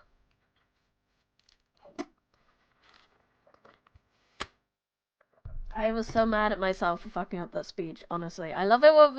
It was a good speech, but I fucked it up. Give me a hand up, he cried. Not I, returned the captain. Not I. Not I, returned the captain. Who'll give me a hand up, he roared. Not a man among us moved. Growling the foulest imprecations, he crawled along the sand till he got hold of the porch and could hoist himself again up his crutch. And then he spat into the spring. Yes, I'm sorry, Silver, but we're going to do a little bit of ableism because of spite. Where's the purpose until I'm going to backstab someone? Most sassy pirate I've ever seen. I know, that it's kind of interesting that his speech was, I'm going to shoot you in the back. Like, bro, shoot him in the face. Between the eyes, preferably. There, he cried. That's what you think of ye? Before an hour's out, I'll stove in your old blockhouse like a rum puncheon. Laugh, by thunder, laugh. Before an hour's out, you'll laugh upon the other side. Them that'll die'll be the lucky ones. Now Silver's better with speeches. With a dreadful oath, he stumbled off, ploughed down the sand, and was helped across the stockade, after 4 or 5 failures by the man with the flag of truce, and disappeared in an instant afterwards among the trees. By thunder. Chapter 21, the attack! Uh-oh, they're attacking. As soon as Silver disappeared, the captain, who had been closely watching him, turned towards the interior of the house and found not a man of us at his post but Grey. It was the first time we had ever seen him angry. Cultural knowledge, interesting phrasing. I primarily read books purely for entertainment. I try to appreciate the classics because they can improve my own writing. And I think it's also interesting because language. Appreciate the classics to read writing, Definitely is a good thing to do. But I also think it's very interesting to see, one, the cultural things. So one, could you imagine if a recent book did what this just did, where it took an amputee and made him crawl across the ground? We'd have uproar. And the general changing in phrases and how we use things, how we treat different gendered characters, different characters of colour, etc. is all cultural knowledge, and how our cultures and our societies have developed. So I think that's also another interesting thing about classics, and why we should read them as well, to see where we are, where we come from, where we're going. I think language and stories are very important in that respect.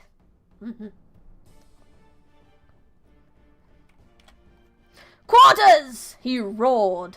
And then, as we slunk back to our places, Grey, he said, I'll put your name in the log. You've stood by your duty like a seaman. Mr. Trelawney, I'm surprised at you, sir. Doctor, I thought you had worn the king's coat. If that was how you served at Fontenoy, sir, you'd have been better in your berth.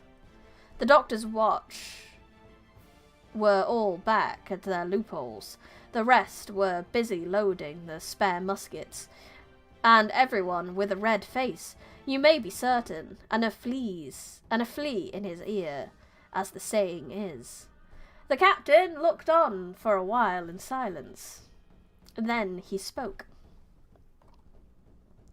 My lads, said he, I've given Silver a broadside. I pitched it in red hot on purpose. And before the hour's out, as he said, we shall be bombarded. We're outnumbered. I needn't tell you that. But we fight in shelter. And a minute ago I should have said we fought with discipline. And I've no manner of doubt that we can drop them if you choose. Indeed, but you and I are probably focused on Western literature. There are a lot of interesting differences by reading other perspectives, even if they are contemporary. It is true. I would like to find maybe some more literature from other countries.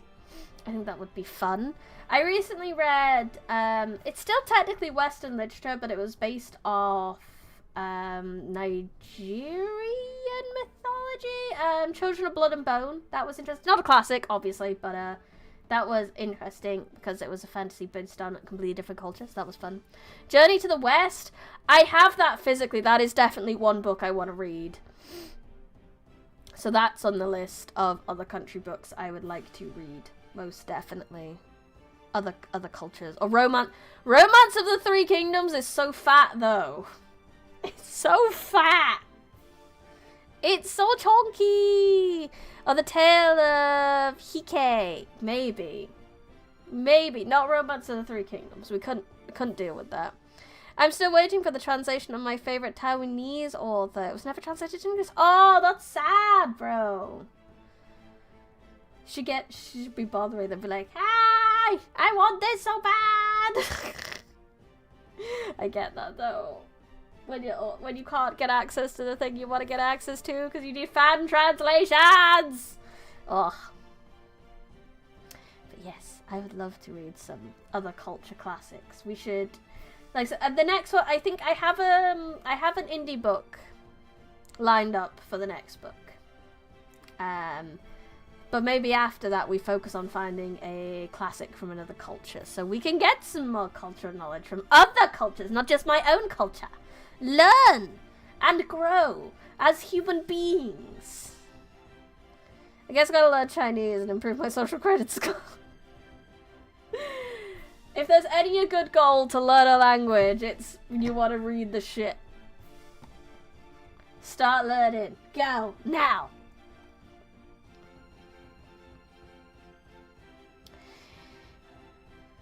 Then he went the rounds and saw, as he said, that all was clear.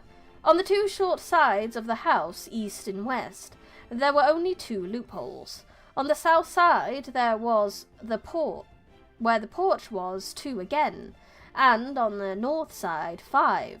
There was a round score of muskets for the 7 of us. The firewood had been built into 4 piles, tables, you might say, one about the middle of each side, and on each of these tables some ammunition, and 4 loaded muskets were laid ready to the hand of the defenders. In the middle the cutlasses lay ranged.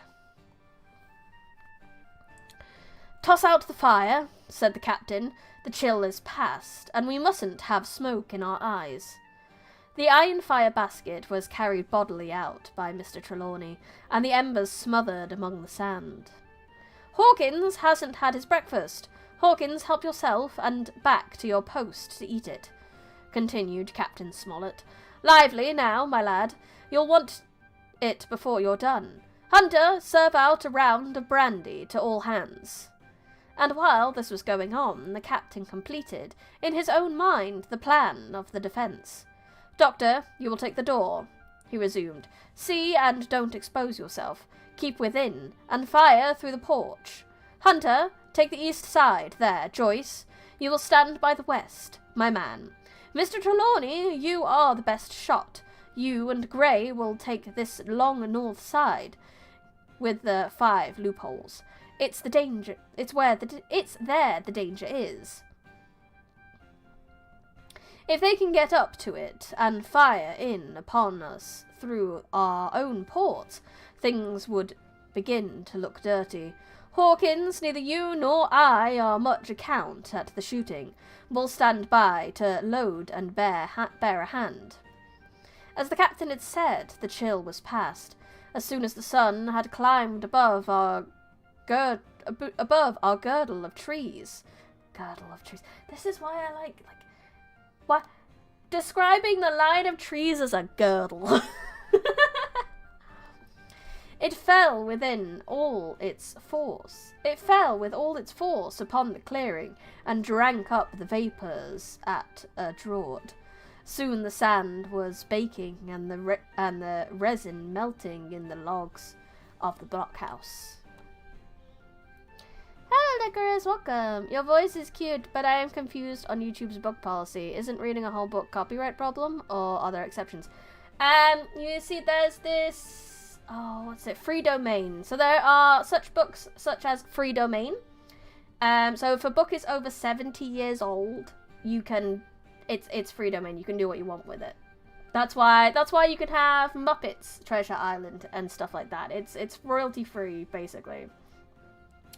There is also, if you are interested in reading on the internet, you can approach publishers and authors yourself and ask for written permission, because a lot of books will have in the front that it cannot be reproduced without author or publisher permission. So as long as you have that permission, you're fine. I've done a few indie books on here where I've just approached the author. I have an email saying I can do so, therefore I can do so. So that's the trick.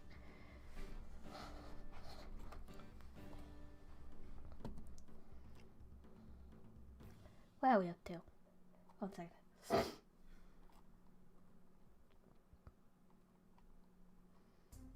Jackets and coats were flung aside, shirts thrown open at the neck and rolled up to the shoulders, and we stood there, each at his post in a fervour of heat and anxiety. An hour passed away. "Hang them," said the captain. "This is as dull as the doldrums. Gray, whistle for the wind." And just that moment came the first news of the attack. "If you please, sir," said Joyce, "if I see anyone, I am to fire." "I told you so," cried the captain. "Thank you, sir," returned Joyce with the same quiet civility. Nothing followed for a time, but the remark had set us all on the alert, straining ears and eyes. The muskets with their pieces balanced in their hands, the captain out in the middle of the block house with his mouth very tight, and a frown on his face. Oh, an extra thing on the copyright. You can normally read about 10% of a book before you get done for copyright, because that's kind of the free preview you'd normally get on Amazon, so if you only read that much, you're fine. So some seconds passed, till suddenly Joyce whipped up his musket and fired. The report had scarcely died away ere it was repeated and repeated from without in a scattering volley, shot behind shot, like a string of geese. From every side of the enclosure, several bullets struck the longhouse, but not one entered, and as the smoke cleared away and vanished, the stockade and the woods around it looked as quiet and empty as before. Not a burrow waved, not the gleam of a musket barrel betrayed the presence of our foes. "Did you hit your man?" asked the captain. "No, sir," replied Joyce. "I believe not, sir." "Next best thing to tell the truth," muttered Captain Smollett. "Load his gun, Hawkins. How many should say there were on your side, Doctor?" I know precisely," said Dr. Livesley. "3 shots were fired on this side. I saw 3 flashes, 2 close together, 1 farther to the west." "3!" replied the captain. "And how many on yours, Mr. Trelawney?" But this was not easily answered. There had come many from the north. 7 by the squire's computation, 8 or 9 according to Gray. From the east and west only a single shot had been fired. It was plain, therefore, that the attack would be developed from the north, and that on the other 3 sides. We were only to be annoyed by a show of hostilities, but Captain Smollett made no change in his arrangements. If the mutineers succeeded in crossing the stockade, he argued, they would take possession of any unprotected loophole, and shoot us down like rats in our stronghold. Nor had we much time left to us for thought. Suddenly, with a loud huzzah, a little cloud of pirates leaped from the woods on the north side and ran straight on the stockade. At the same moment the fire was once more opened from the woods, and a rifle ball sang through the doorway and knocked the doctor's musket into bits. Oh God, that's terrifying. The boarders swarmed over the fence like monkeys. Squire and Gray fired again and yet again. 3 men fell, 1 forwards into the enclosure, 2 back on the outside. But these once was evidently more frightened than hurt, for he was on his feet again in a crack and instantly disappeared among the trees. 2 had bit the dust, 1 had fled, 4 had made their footing inside our defences, while from the shelter of the woods 7 or 8 men, each evidently supplied with several muskets, kept a hot through useless fire on the log-house. The 4 who had boarded made straight for the building, shouting as they ran, and the men among the trees shouted back to encourage them. Several shots were fired, but such was the hurry of the marksman, not that one appeared to have taken effect. In a moment the 4 pirates had swarmed up to the mound and were upon us. The head of Job Anderson, the boatswain, appeared at the middle loophole. "At 'em! All hands! All hands!" he roared in a voice of thunder. At the same moment another pirate grasped Hunter's musket by the muzzle, wrenched it from his hands, plucked it through the loophole, and with one stunning blow laid the poor fellow senseless on the floor. Meanwhile a 3rd, running unharmed around the house, appeared suddenly in the doorway and fell with his cutlass on the doctor. Our position was utterly reversed. A moment since we were firing under cover at an exposed enemy. Now it was we who lay uncovered and could not return a blow. The log-house was full of smoke, to which we owed our comparative safety. Cries and confusion, the flashes and reports of pistol shots, and one loud groan rang in my ears. "Out, lads! Out! Fight 'em in the open! Cutlasses!" cried the captain. I snatched a cutlass from the pile, and someone at the same time, snatching another, gave me a cut across the knuckles, which I hardly felt. I dashed out of the door into the clear sunlight. Someone was close behind. I knew not whom. Right in front, the doctor was pursuing his assailant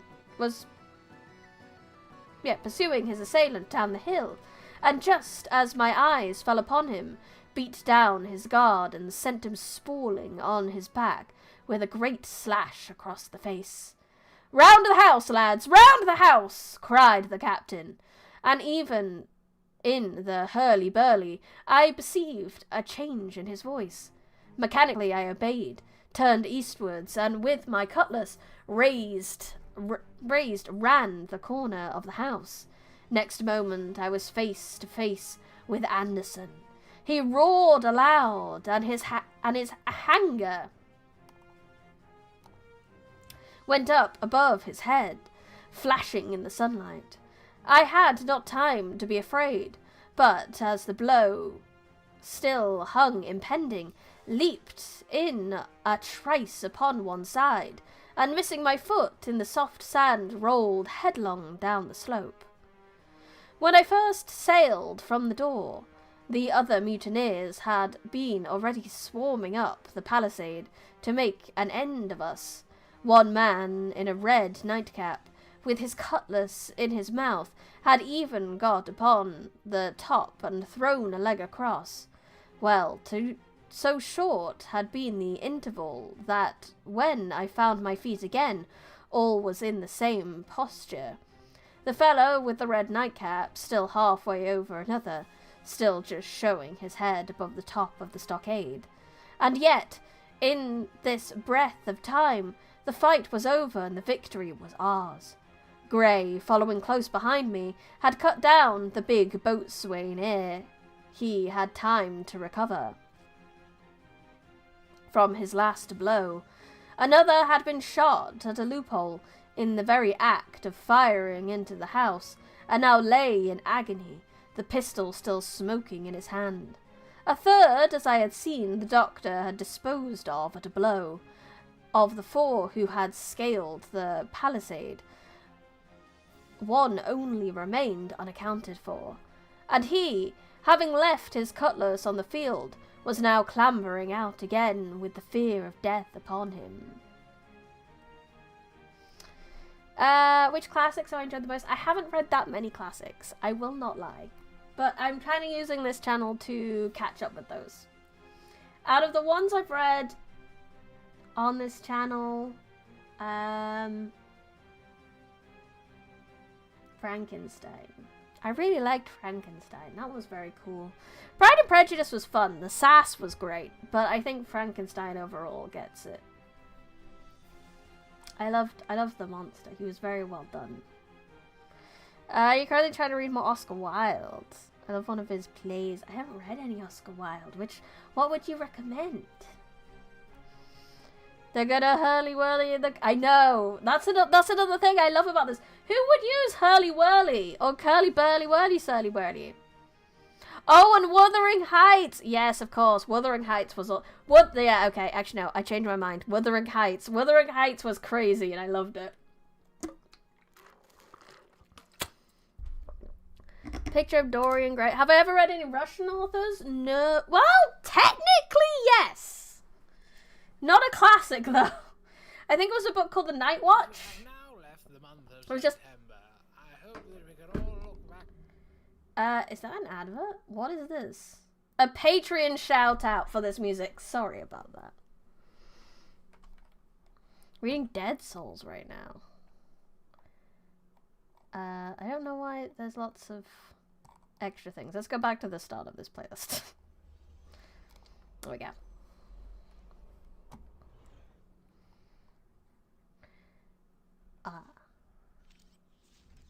He's Ukrainian. Wonderful.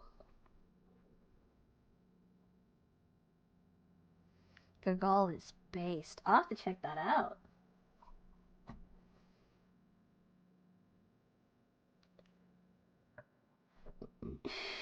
Sorry, I had to burp.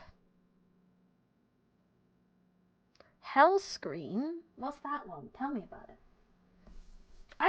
This is another thing I kind of love about these reading streams. You guys are just like, oh, but what about this? And then I discover so many words, so many things. It's wonderful.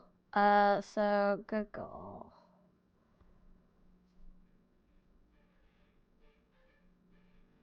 And Hell Screen. It's wonderful.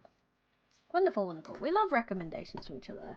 I'm currently reading Dorian Gray, but I recommend watching his play, The Importance of Being Earnest. It's hilarious. Oh, I will check it down. That sounds great.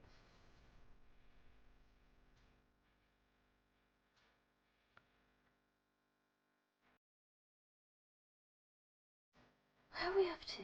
They're winning. And he, having left his cutlass on the field, was now clambering out again, with fear of death upon him. "Fire! Fire from the house!" cried the doctor.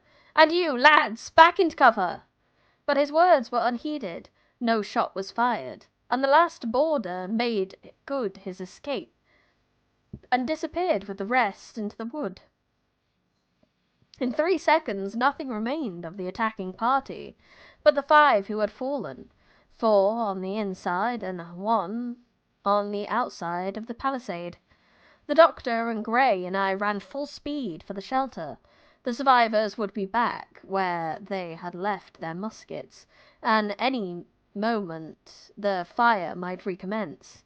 The house was by this time somewhat cleared of smoke, and we saw at a glance the price we had paid for victory. Hunter lay beside his loophole stunned. Joyce by his side, shot through the head, never to move again. While right in the centre the squire was supporting the captain, one as pale as the other. Oh no! Hell's Screen is the book Ryoshu is based off. Wonderful. Honestly, Limbus Company has given me like a whole thing to like. Limbus Company is a reading list, and Ryoshu's is the smallest one, isn't it? So that would be an easy one to do. Is it a classic? Do you think is it a classic enough that I can read it on stream?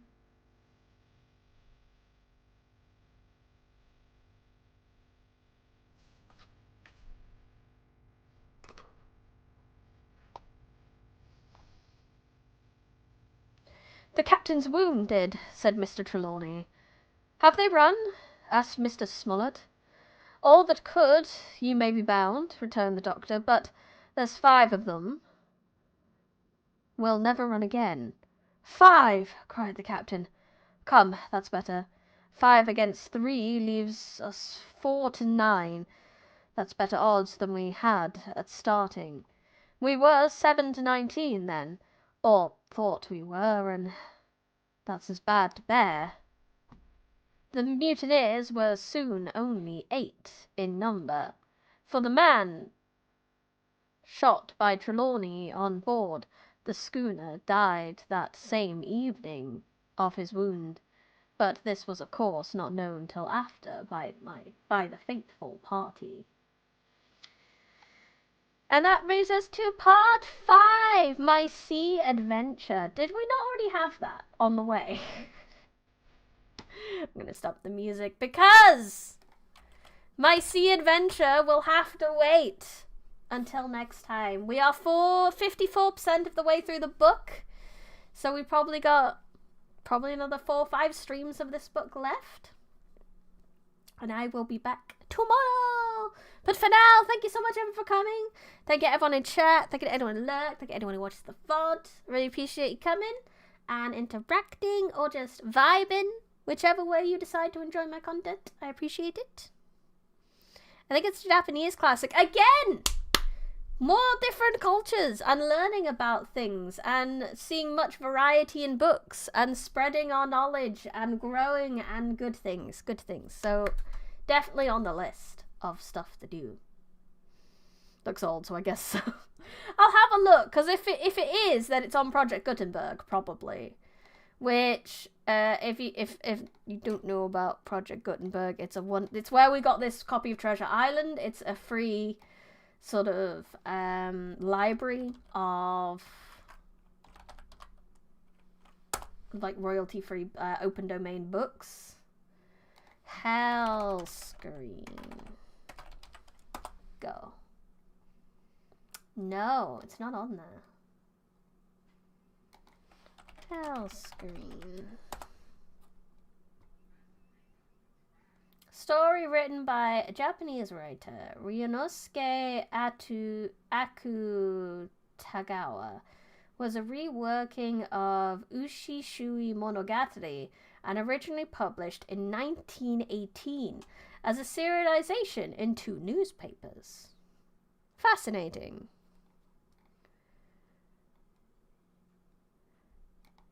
It is a shame it's not on Gutenberg, but if it was originally published in 1918, then we should be okay.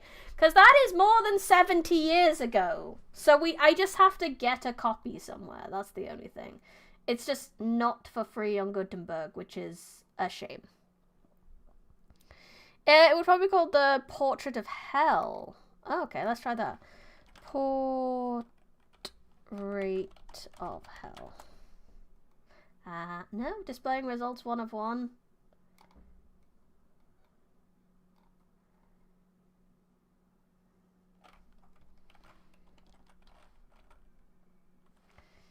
No. Just having a quick look. Sorry, I've gotten distracted. I know I was saying goodbye, but you know. No, it's not. It's not Portrait of Hell either. Boo. Anyway, after that distraction, yes, thank you everyone for coming. If you have not already, I would highly appreciate it if you could leave a like on the video and subscribe to the channel if you're on YouTube, and if you're not on YouTube, if you're on the Twitch, then if you give the channel a cheeky little follow. And if you have not already, go join the Discord. That would be lovely. I love having one singular place to tell you about things. And other than that, if you would like to support me in a monetization way, if you have some free cash and you have no idea what to do with it, then your British Vtuber would love some support. You can do that via membership, where you can get emotes, exclusive streams, merch discounts, and a Discord channel. I haven't done my exclusive stream for this month yet because my schedule's a bit up and down, so I'm just struggling to find a place to do it. So we haven't done that yet. I'll probably be reading some SCP, so if you want to get in on that, get in on that. There's the Patreon, where you get short stories, exclusive stream, merch discounts, and free books. By short stories, I mean I'm posting my 5 published books, chapter by chapter, every month at this point. Because I'm trying to motivate myself to finish my book series. So I'm slowly publishing it on Patreon for free. One of those, there's actually 6 books to go on Patreon at the moment, because I have written book 6, but I haven't edited and published it yet. So if we get to that point before I've edited and published it, you'll be able to read it on Patreon before everywhere else. So that'll be fun.